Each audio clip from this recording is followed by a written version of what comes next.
সংবাদ মেলত উপস্থিত থকাৰ কাৰণে এইটো ক'ব লাগিব ইয়াত ক'ব লাগিব ইয়াত ক'ম নে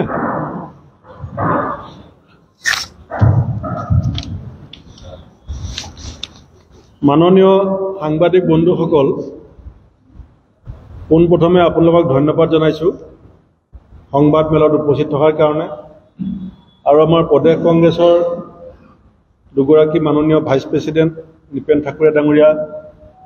আমাৰ গুণ গগৈ ডাঙৰীয়া আমাৰ দুগৰাকী সাধাৰণ সম্পাদক ৰামান্না বৰুৱা ডাঙৰীয়া খলিলুৰ ৰহমান ডাঙৰীয়া আমাৰ জ্যেষ্ঠ মুখপাত্ৰ মেহেদী আলম বৰা ডাঙৰীয়া ইয়াত উপস্থিত আছে ইতিমধ্যেই আমাৰ নেতা লোকসভাত আমাৰ বিৰোধী দলপতি ৰাহুল গান্ধী ডাঙৰীয়াই সংবাদ মাধ্যম যোগে আমাৰ দলৰ পৰা দাবী জনোৱা হৈছিল যে আমেৰিকাৰ চিকিউৰিটি এক্সচেঞ্জ কমিটি আদানীৰ বিৰুদ্ধে যি অভিযোগ আনিছে গৌতম আদানী ডাঙৰীয়াৰ বিৰুদ্ধে যি অভিযোগ আনিছে যে সোলাৰ সৌৰ শক্তি বিক্ৰী কৰিবৰ কাৰণে ভাৰতবৰ্ষৰ কেইবাখনো ৰাজ্যৰ বিষয়াসকলক 2000 কোটি টকা তেওঁ ঘোষ দিছিলে আৰু ইয়াৰ আগতেও উচ্চতম ন্যায়ালয়ে আদানী ডাঙৰীয়াৰ বিৰুদ্ধে 2 মাহৰ ভিতৰত গোটেই এনকুৱাৰী সম্পূৰ্ণ কৰিবৰ কাৰণে যিটো নিৰ্দেশ দিছিলে এইটো আমি সকলোৱে জানো যে সেবিৰ ডাইৰেক্টৰ মাধৱী বুছ ডাঙৰীয়ানীৰ লগত তেওঁৰ যিটো আৰ্থিক ভিতৰুৱা লেনদেন আৰু দেশৰ প্ৰধানমন্ত্ৰী নৰেন্দ্ৰ মোদী ডাঙৰীয়াৰ অত্যন্ত ঘনিষ্ঠ এজন ব্যৱসায়িক বা উদ্যোগপতি হিচাপে জনাজাত গৌতম আদানীৰ বিৰুদ্ধে এতিয়ালৈকে কোনো আইনগত বা শাস্তিমূলক ব্যৱস্থা লোৱা হোৱা নাই কিন্তু আমি কংগ্ৰেছ দলে আজি কেইবা মাহৰ আগতে নৰেন্দ্ৰ মোদী ডাঙৰীয়া নেতৃত্বাধীন বিজেপি চৰকাৰক 100টা প্ৰশ্ন উত্থাপন কৰিছিলোঁ আৰু আজি আমেৰিকাৰ FBI যিখিনি কথা ফাদিল কৰিছে তাৰ পৰা এইটো প্ৰমাণ হৈছে যে ইণ্ডোনেছিয়াৰ পৰা গুজৰাটলৈ কয়লা আহি পাওঁতে যেনেকৈ 50% মূল্য বৃদ্ধি হৈছিলে আৰু আজি আমি গোটেই দেশত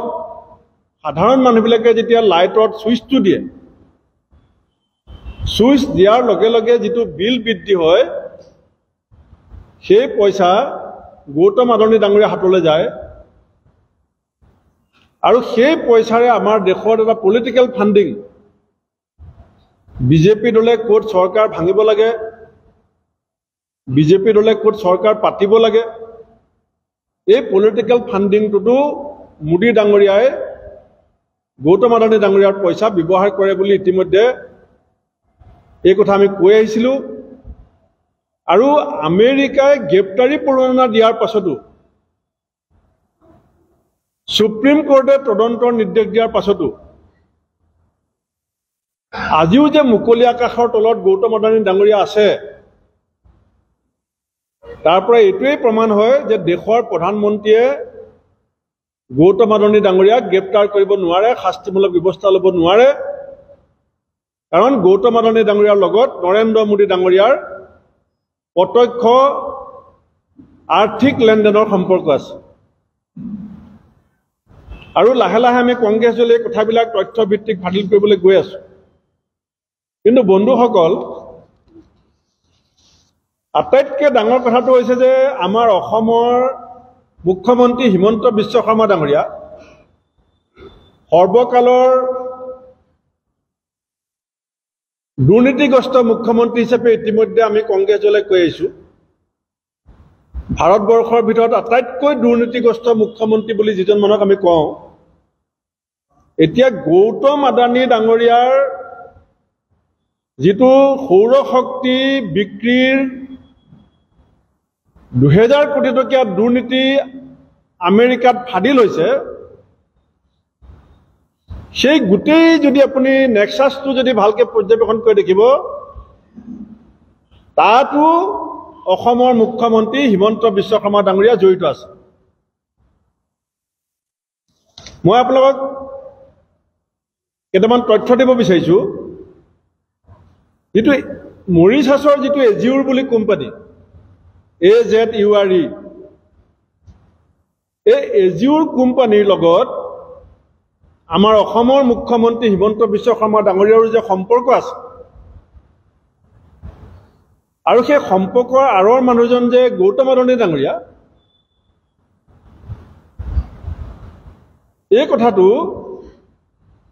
আমেৰিকাত যিটো ৰিপৰ্ট আহিছে, সেই ৰিপৰ্টৰ তথ্য যদি আপুনি ভালকৈ অধ্যয়ন কৰি দেখা পাব।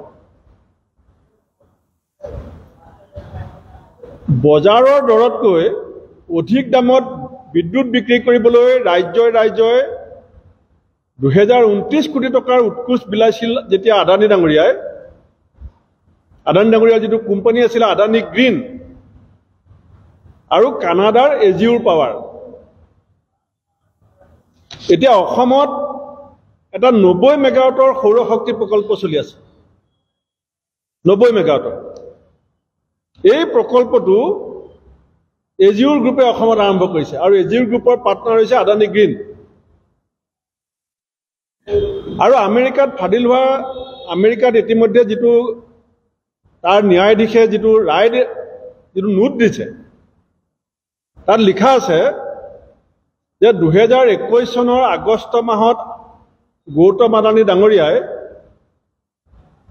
অন্ধ্ৰপ্ৰদেশৰ মুখ্যমন্ত্ৰী জগনমোহন ৰেড্ডী ডাঙৰীয়াক লগ কৰিছিলে। আৰু তাত এইটোও লিখা আছে যে 1 মেগাৱাট বিদ্যুৎ যদি এই এজিউৰ আৰু আদানী গ্ৰীণৰ পৰা ক্ৰয় কৰে, তেতিয়াহ'লে 25 লাখ টকা ঘোষ দিব। আৰু জগনমোহন ৰেড্ডী ডাঙৰীয়াই 7,000 মেগাৱাট বিদ্যুৎ ক্ৰয় কৰাৰ এটা চুক্তি কৰিছিলে। আৰু 25 লাখকে যদি 1 মেগাৱাটত পায়, তেতিয়াহ'লে প্ৰায় 1700 কোটি টকা জগনমোহন ৰেড্ডী ডাঙৰীয়াই আদানী আৰু এজিউৰৰ পৰা পাইছে বুলি আমেৰিকাৰ সেই তথ্যত প্ৰকাশ হৈছে। এতিয়া একেধৰণে অসমলৈ আদানী ডাঙৰীয়া কেতিয়া আহিছিল আপুনি চাব তাৰিখটো। 2022 চনৰ ফেব্ৰুৱাৰী মাহত গৌতম আদানী ডাঙৰীয়া অসমত আহি আমাৰ অসমৰ মুখ্যমন্ত্ৰী হিমন্ত বিশ্ব শৰ্মা ডাঙৰীয়াক লগ ধৰিছিলে।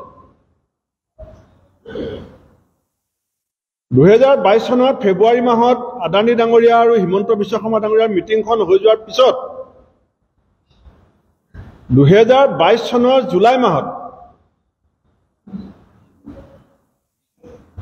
এই অভিযুক্ত এজিউৰ গ্ৰুপে যিটো 90 মেগাৱাটৰ সৌৰ শক্তি প্ৰকল্প ইয়াত কাম আৰম্ভ কৰিছিলে, সেইটোৰ আধাৰশিলা কৰা অনুষ্ঠানত উপস্থিত আছিল অসমৰ মুখ্যমন্ত্ৰী হিমন্ত বিশ্ব শৰ্মা ডাঙৰীয়া। আৰু 25 বছৰৰ কাৰণে ইমান বেছি দামত এই আদানী গ্ৰীণ আৰু এজিউৰ গ্ৰুপৰ পৰা বিদ্যুৎ ক্ৰয় কৰিবৰ কাৰণে হিমন্ত বিশ্ব শৰ্মা ডাঙৰীয়াৰ চৰকাৰে আদানী গ্ৰীণ আৰু এজিউৰৰ লগত চুক্তি সম্পাদন কৰিছিলে।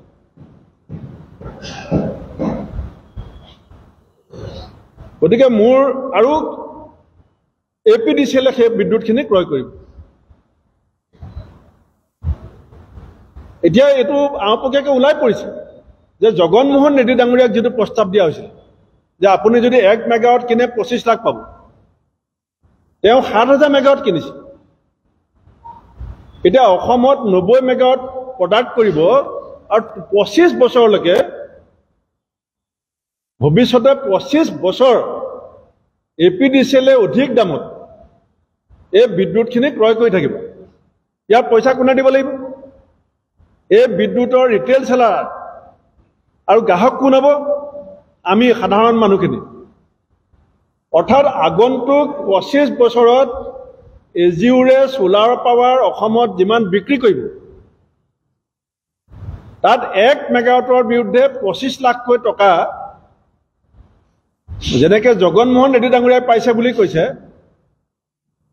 তেনেকৈ যদি ইয়াত দি থাকিবলগীয়া হয় তেতিয়াহ'লে অসমৰ মানুহে সাধাৰণ মানুহে প্ৰত্যেকটো লাইটৰ বিনিময়ত এটা পইচা এই দুৰ্নীতিৰ গোটেই ৰেকেটটোক আমি ভৰি থাকিব লাগিব সেইকাৰণে অসম প্ৰদেশ কংগ্ৰেছ কমিটিৰ সভাপতি হিচাপে মই এইটো দাবী কৰিছোঁ যে আমি যি জইণ্ট পাৰ্লিমেণ্টাৰী কমিটি আমাৰ ৰাহুল গান্ধী ডাঙৰীয়াই দাবী কৰিছে তাত অসমৰ এই এজিউৰৰ 90 মেগাৱাটৰ প্ৰজেক্টটো সম্পৰ্কতো এনকুৱাৰী হ'ব লাগে বুলি আমাৰ দাবী আৰু CBI EDয়ে আজি কেইদিনমানৰ আগতে ঝাৰখণ্ডৰ মুখ্যমন্ত্ৰীগৰাকীক 10-15 কোটি টকা দুৰ্নীতিৰ গোচৰত গ্ৰেপ্তাৰ কৰিছে দিল্লীৰ মুখ্যমন্ত্ৰীগৰাকীক যিমান টকা দুৰ্নীতিৰ গোচৰত গ্ৰেপ্তাৰ কৰিছে তাতকৈ বহুগুণে বেছি টকাৰ দুৰ্নীতিৰ গোচৰত এতিয়া গৌতম আদানী ডাঙৰীয়া অভিযুক্ত হৈছে আৰু সেই গৌতম আদানী ডাঙৰীয়াকে আকৌ অসমৰ মুখ্যমন্ত্ৰীয়ে বৈঠালাংচুত জনজাতিসকলৰ পৰা কাঢ়ি লৈ 7,000 বিঘা মাটি চিমেণ্ট ফেক্টৰীৰ কাৰণে দিবৰ কাৰণে সিদ্ধান্ত লৈছে বিষয়টো চাব অসমৰ মুখ্যমন্ত্ৰীয়ে বেলেগ বেলেগ ৰাজ্যৰ মুখ্যমন্ত্ৰীৰ লগত এটা নেক্সাছ ওলাইছে সৌৰশক্তি ক্ৰয় আৰু ভাৰতবৰ্ষৰ ভিতৰত যে আটাইতকৈ দুৰ্নীতিগ্ৰস্ত মুখ্যমন্ত্ৰী বুলি আমি কওঁ সেই ট্ৰেক ৰেকৰ্ডটো ধৰি ৰাখিবৰ কাৰণে আমেৰিকাৰ আদালতে দোষী সাব্যস্ত কৰা গৌতম আদানীক বৈঠালাংচুত ডিমা হাছাও জিলাৰ বৈঠালাংচুত জনজাতি বসতিস্থল তাতো 7,000 বিঘা মাটি দিবৰ কাৰণে ইতিমধ্যে বিভিন্ন কাম কাজ আৰম্ভ কৰিছে গতিকে আমি এইটো জানো যে যেতিয়ালৈকে বিজেপি হৈ থাকিব হিমন্ত বিশ্ব শৰ্মা ডাঙৰীয়া বা যেতিয়ালৈকে নৰেন্দ্ৰ মোদী ডাঙৰীয়া দেশৰ প্ৰধানমন্ত্ৰী হৈ থাকিব তেতিয়ালৈকে ভাষণ চলি থাকিব না খাওঁগা না খানে দুংগা না খাওঁগা না খানে দুংগা কাৰণ কম কম নাখায় আমি খোৱা বুলি ক'লে যিটো বুজো পেট ভৰাই পেলাই খোৱা তেনেকুৱা খানা তেওঁলোকে কথা কোৱা নাই তেওঁলোকে এই ধৰণৰ 2,000 কোটি টকাৰ দুৰ্নীতি 7,000 বিঘা মাটি এই ধৰণৰ ডাঙৰ ডাঙৰ খাদ্য তেওঁলোক এজন এজন ৰাক্ষসৰ ৰূপ লৈছে এই কথাখিনি অসমৰ ৰাইজৰ সন্মুখত মই এইকাৰণে ৰাখিছোঁ যে হিমন্ত বিশ্ব শৰ্মা ডাঙৰীয়াৰ নেতৃত্বত দেশৰ আটাইতকৈ দুৰ্নীতিগ্ৰস্ত দেশলৈ দুৰ্নাম কঢ়িয়াই অনা নৰেন্দ্ৰ মোদী ডাঙৰীয়াৰ ঘনিষ্ঠ উদ্যোগপতি গৌতম আদানী ডাঙৰীয়াৰ লগতো যে হিমন্ত বিশ্ব শৰ্মা ডাঙৰীয়া মিলি দুটা বৃহৎ দুৰ্নীতিৰ ইতিমধ্যে আৰম্ভ হৈ গৈছে এই কথাটো অসমৰ ৰাইজে জনা দৰকাৰ আৰু আজি তাৰিখত মই জানো যে আমি যিমানেই নকওঁ গৌতম আদানী ডাঙৰীয়াক মোদী চৰকাৰে যে কিবা শাস্তি দিব পাৰিব বা হিমন্ত বিশ্ব শৰ্মা ডাঙৰীয়াক বিজেপি চৰকাৰে বিজেপি নিৰ্দেশত CBI ED ইনকাম টেক্সে যে কিবা শাস্তি দিব পাৰিব আমি বিশ্বাস নকৰোঁ দিব নোৱাৰে কাৰণ হিমন্ত বিশ্ব শৰ্মা ডাঙৰীয়াই এই ধৰণে যিবিলাক পইচা উপাৰ্জন কৰে সেইটো পলিটিকেল ফাণ্ডিঙত ব্যৱহাৰ হয় আজি হিমন্ত বিশ্ব শৰ্মা ডাঙৰীয়াক যে মই পাৰ্ট টাইম CM বুলি কওঁ এখন ৰাজ্যৰ এজন নিৰ্বাচিত প্ৰতিনিধিয়ে যে গৈ পেলাই ঝাৰখণ্ডত মাহৰ পাছত মাহ বহি আছে এইটো ভাষণ দিবৰ কাৰণে তেওঁক মাতি নিয়া নাই যি লুটপাটৰ ধন অসমত যি ধৰণে লুটপাট চলি আছে চাৰিওফালে যিটো লুটপাট ভ্ৰষ্টাচাৰ দুৰ্নীতি তাৰ উপাৰ্জিত ক'লা ধন নি পেলাই ৰাজস্থানৰ ৰাজনৈতিকভাৱে বিজেপিক জিকাবৰ কাৰণে ব্যৱহাৰ কৰা হৈছে সেইকাৰণে আমি আমাৰ নেতা লোকসভাৰ দলপতি ৰাহুল গান্ধী ডাঙৰীয়াই ইতিমধ্যে গোটেই কথাখিনি দেশবাসীক কৈছে কিন্তু অসমতো যে আদানী ডাঙৰীয়াৰ হাতুৰা কেঁকুৰা চেপা যে ইতিমধ্যে সোমাই পৰিছোঁ আমি আমাৰ ঘৰৰ ইলেক্ট্ৰিচিটি সুইচৰ লগত যে আমি হিমন্ত বিশ্ব শৰ্মা ডাঙৰীয়াৰ জৰিয়তে APDCLৰ জৰিয়তে আমি যে গৌতম আদানী আৰু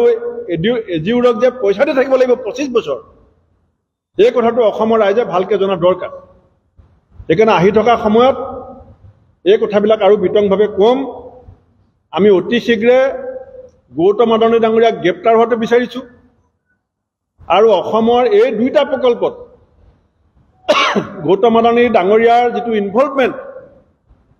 অসমৰ মুখ্যমন্ত্ৰীৰ সৈতে যিটো গোপন সম্পৰ্ক সেইটো সম্পৰ্কটো আমি JPCৰ এনকুৱাৰীৰ আওতালৈ বিষয়টো অনাটো বিচাৰিছোঁ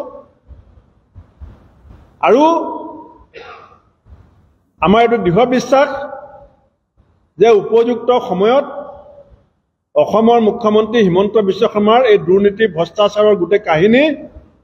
অধিক তথ্য সহকাৰে আমি আপোনালোকৰ আগত ফাদিল কৰিম ধন্যবাদ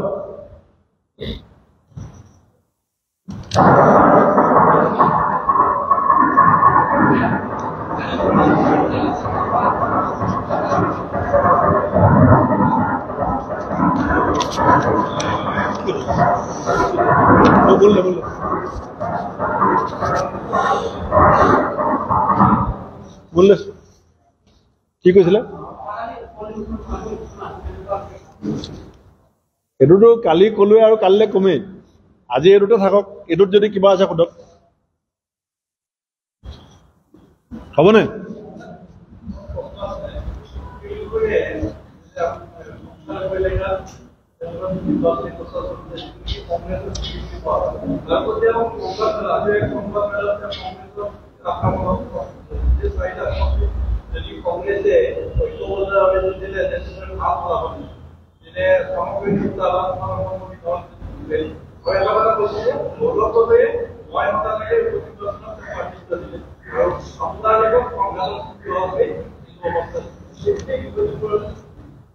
কালিলৈ ৰিজাল্টটো চাই লওঁ